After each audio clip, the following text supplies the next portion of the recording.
Bismillahirrahmanirrahim. This is the highlight of this video. Inilah cuplikannya. Alhamdulillahirrabbilalamin. Bismillahirrahmanirrahim. Assalamualaikum warahmatullahi wabarakatuh. Baiklah, akan saya sampaikan cerita dari Tanah Suci nomor 31 berjudul Akibat Sombong. Sebelumnya saya sampaikan quote-nya. Dusta itu adalah penyakit.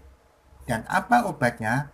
Yaitu benar dalam kata-kata serta perbuatannya. Inilah obat untuk menyembuhkan dusta. Baiklah, apa cerita dari Tanah Suci? Yaitu nomor 31, Akibat Sombong. Ia menuturkan beberapa kejadian yang dialami oleh beberapa jamaah ketika menunaikan ibadah haji. Peristiwa itu dialami oleh seorang dokter. Selesai melempar jumroh, ia ingin langsung ke Masjidil Haram supaya bisa terus bertahalul. Tetapi pasien itu bagaimana? Tanya seorang jamaah yang mengikuti dokter tersebut. Beri saja obat, sebab kesananya juga tidak akan lama, jawab dokter itu. Akhirnya dokter bersama beberapa jamaah lainnya berangkat menuju ke Masjidil Haram.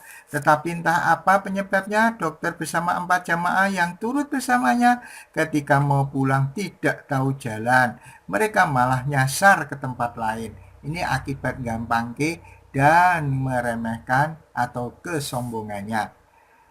Yang kedua, ketika jamaah yang serombongan dengan Pak Dokter itu sampai ke Masjidil Haram, semua pada menangis.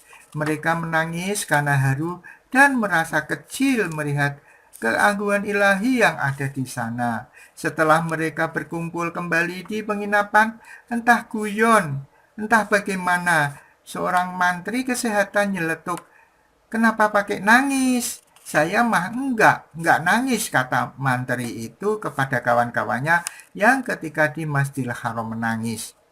Keesokan harinya si mantri itu pergi ke Masjidil Haram, hendak melakukan tawaf. Anehnya ketika pulang, ia juga menangis, bahkan memar-memar di badannya. Seorang jamaah bertanya kepadanya, "Kenapa engkau?" Jawab si mantri itu, "Saya dipukul oleh askar." Rupanya ia menangis itu tidak semata-mata karena dipukul askar, tetapi karena ia menyadari atas kesalahannya. Ia sombong, malah meledek teman-temannya yang menangis haru. Ia telah berseloroh yang tidak semestinya tempo hari kepada teman-temannya. Semoga bermanfaat. Bismillahirrahmanirrahim. Assalamualaikum warahmatullahi wabarakatuh. Bismillah, alhamdulillah, la haula wa la quwata illa billah. Alhamdulillah kita bisa berjumpa walaupun lewat dunia maya. Salawat dan salam marilah selalu kita sanjungkan kehadirat Rasulullah Sallallahu Alaihi Wasallam, Rasul pilihan Allah yang telah membawa kita minal zulumati ilan nur, dari alam kegelapan menuju alam terang benderang. Mari kita awali dengan bacaan basmalah. Bismillahirrahmanirrahim. Kita tahu bahwa semua umat Islam tentu mau melihat atau mengunjungi Tanah Suci untuk berziarah ke makom Rasulullah SAW, dan juga untuk melaksanakan rukun Islam yang kelima, yaitu ibadah haji.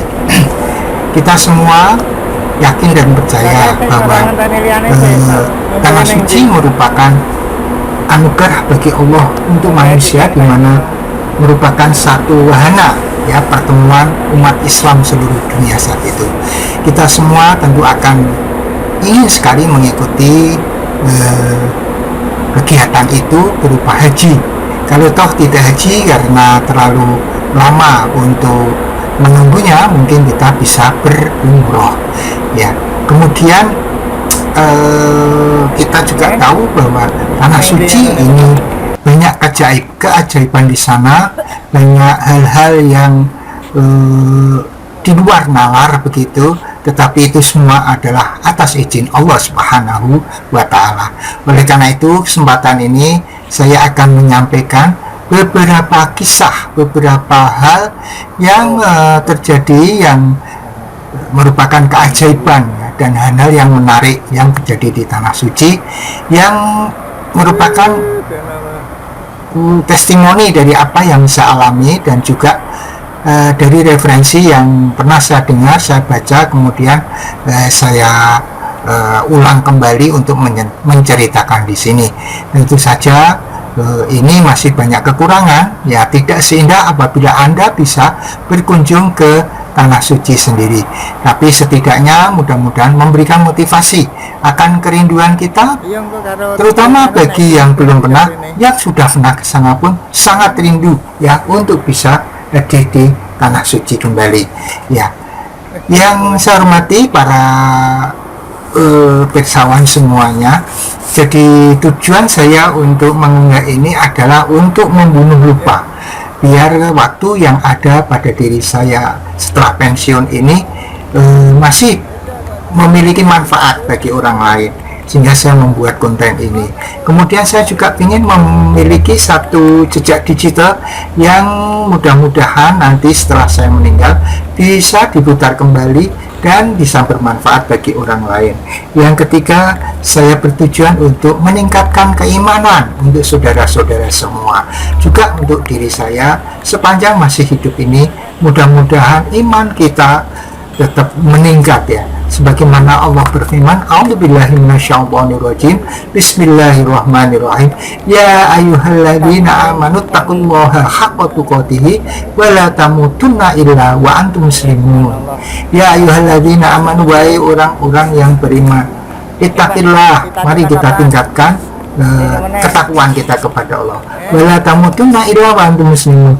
Jangan sampai kita meninggal selain memeluk agama Islam. Kita pertahankan keimanan kita, kita pertahankan keislaman kita, tidak hanya untuk diri kita, sampai anak cucu kita. Kemudian saya pesankan kepada anak cucu saya, kepada saudara-saudara sekalian, tegakkan sholat, tegakkan sholat, tegakkan sholat, sebagaimana Rasulullah berfirman, sabda Rasulullah Sallallahu Alaihi Wasallam, as-sholatu imaduddin, faman aqomaha faqad aqomaddin, wa man tarakaha faqad hadamaddin. Sholat itu tiang agama, siapa yang menegakkan agama dia menegakkan sholat, atau ya menegakkan sholat maka dia menegakkan agama. Jadi barang siapa yang meninggalkan sholat maka dia adalah merobohkan agama. Kemudian disclaimernya, bahwa unggahan ini, di dalam unggahan ini mungkin ada kesamaan ide, kesamaan pandang, kesamaan pendapat, kesamaan nama, kesamaan tempat, mungkin itu adalah kebetulan, dan manakala itu mengganggu Anda, saya mohon maaf sebesar-besarnya. Kemudian saya tegaskan bahwa saya bukanlah seorang kiai, bukan seorang ahli agama, saya manusia biasa yang masih harus belajar. Maka kalau terdapat kesalahan, saya mohon maaf sebesar-besarnya. Yang ketiga, mungkin judul dan caption di thumbnail video ini atau keterangan di description mungkin berbeda dengan apa yang ada di sini. Saya mohon maaf sebesar-besarnya. Yang keempat, bahwa unggahan ini saya khususkan untuk anak cucu saya, keturunan saya, keluarga saya. Tetapi manakala Anda yang di luar keluarga saya mau mengikuti dan mau selalu menyimak channel ini, video ini, saya ucapkan terima kasih. Mudah-mudahan bermanfaat bagi Anda dan sekeluarga. Yang kelima, bahwa unggahan ini sifatnya itu masih subjektif, masih banyak kekurangan. Oleh karena itu perlu disempurnakan. Bila ada yang lebih, pakailah, itu datangnya dari Allah. Tetapi bila ada yang kurang, itu adalah dari kebodohan saya, maka maafkanlah. Maka sebelum saya tutup, saya doakan mudah-mudahan kita semua diberikan keberkahan, diberikan kesehatan, diberikan perlindungan dari Allah Subhanahu wa Ta'ala. Dan di samping unggahan ini, saya juga memiliki video-video yang lain yang bisa Anda simak setelah ataupun di video ini, yang bisa Anda tonton setelah ini. Mudah-mudahan bermanfaat. Assalamualaikum warahmatullahi wabarakatuh. Ala Muhammad, Allahumma sholli ala Sayyidina Muhammad.